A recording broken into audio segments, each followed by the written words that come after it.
What is going on, everyone? It's Colonel Cottonbelt here, also known as Jason, here with my new grain elevator. So let me show that to you real quick.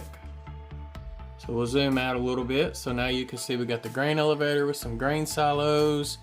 And so now this grain elevator is now ready to start filling these box cars with grain. Just to move the car out of the way, you can see that it's got the little grain spout here that they would actually angle into the box car. And then of course they would do that by opening that door.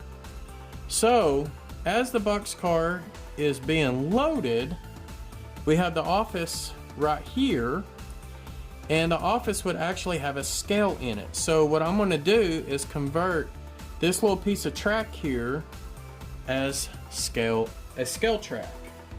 So what I went ahead and done so far is I took an Atlas section track, and the one that's over there is 9 inches. This is actually a 6-inch piece of track that I'm holding, but the one I put in was my last 9-inch piece of track that I had.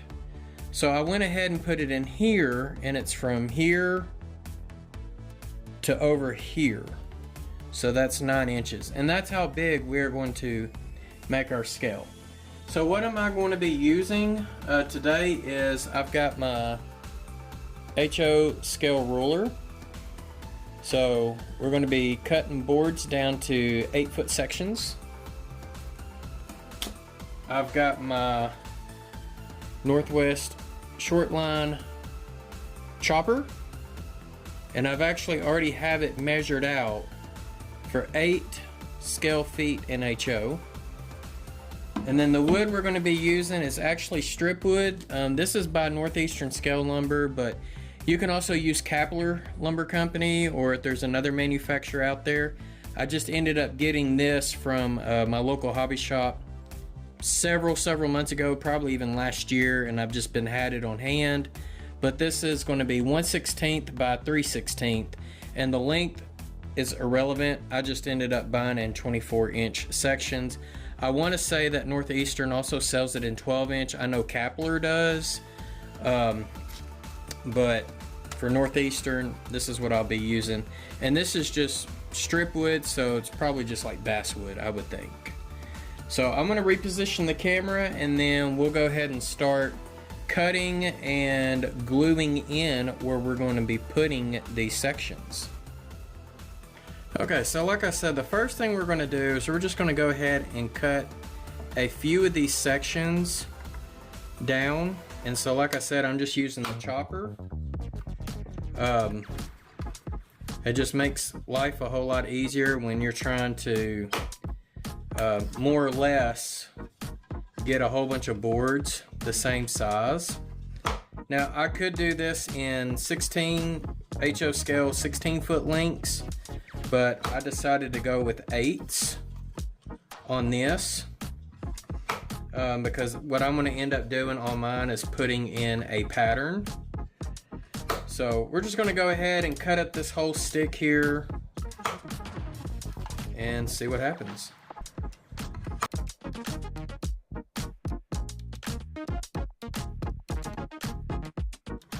Okay, the last one we got is a little short, so I'm going to put it off to the side because I might have to use it as a shorter piece. So we'll just set it off to the side for right now.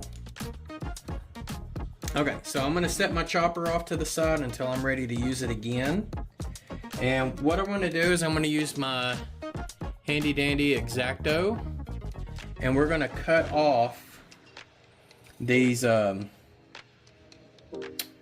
well, what they would call the rail guides. And we're going to do this kind of gently because those are actually going to be in our way. And the reason why you definitely don't want to use Flex Track is because this rail is actually glued into all these ties. And then the Flex Track, you might have one rail that's glued, but then you got one rail that's not glued.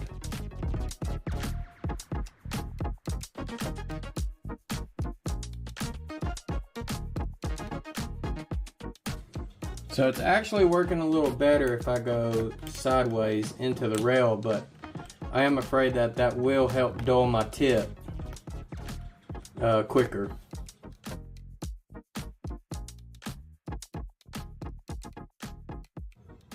All right. Aleene's Tacky Glue. Good stuff. So that's what I'm going to be using. And all I'm going to do is, sometimes these things have little burrs on them. You can just kind of use your fingers, or sometimes you can use like a sanding block just to kind of get the burrs on the end off. But all I'm going to be doing is I'm going to apply some glue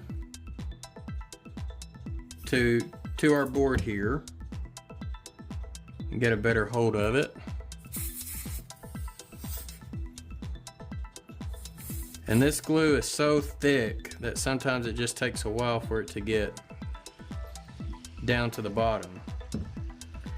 And then we're just going to take it and pick where we want it to start. And we're going to put it literally right up to the outside of the rail.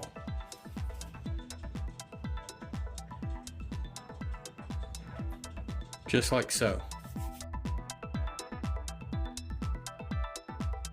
Now, could I have ran a single piece and just did one long strand? Absolutely, I could have, but when we paint this, we want those gaps to actually show up. Now this one's going to be a little longer than what I need, so I'm going to have to measure and figure out where I'm going to cut it. Now that I've got it measured out, I will put it over here on my chopper.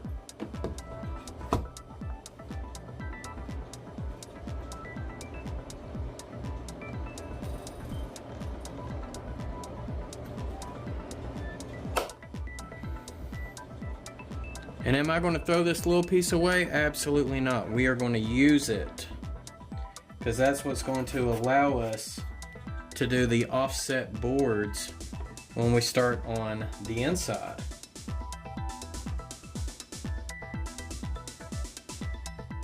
All right, next piece. So we're going to kind of do the same thing. So we're going to have to cut the inside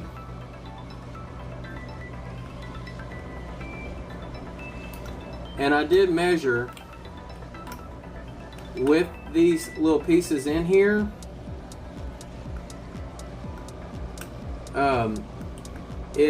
The boards are too wide to fit down in there. However, if you do cut these out, you can get the boards in there with enough room for the flanges.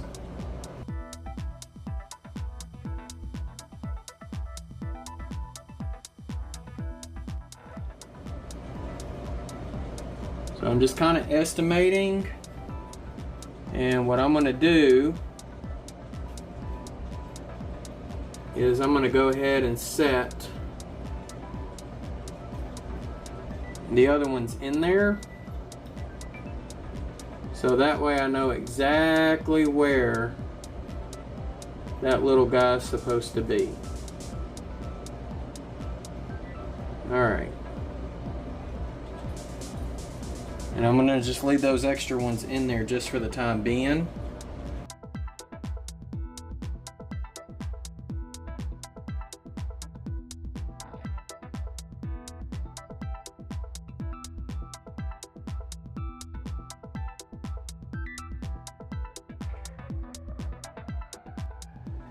Alright, for test, our rail car goes in, no problems.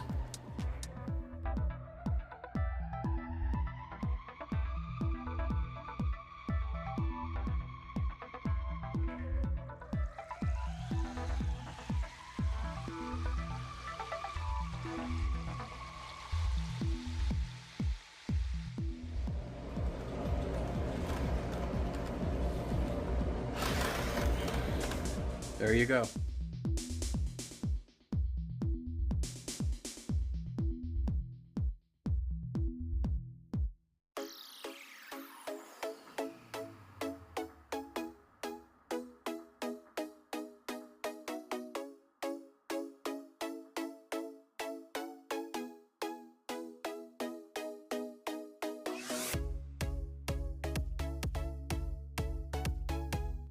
This time we'll come on this side and just kind of literally whittling away. Just whittling that corner out.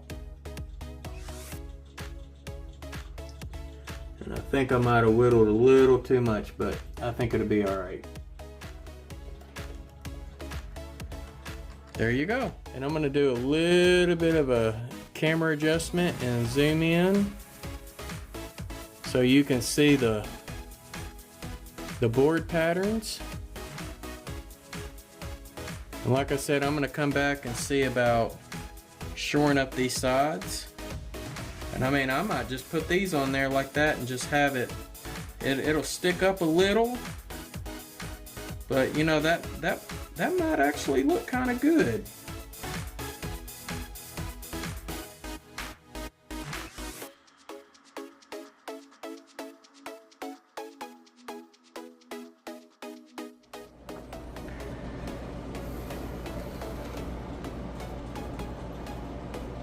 Alright, so let's get our scene put back together and see how she looks. So we'll put our building right there. Right there, put the office back, put the car in front of the office. And get the other ramp there.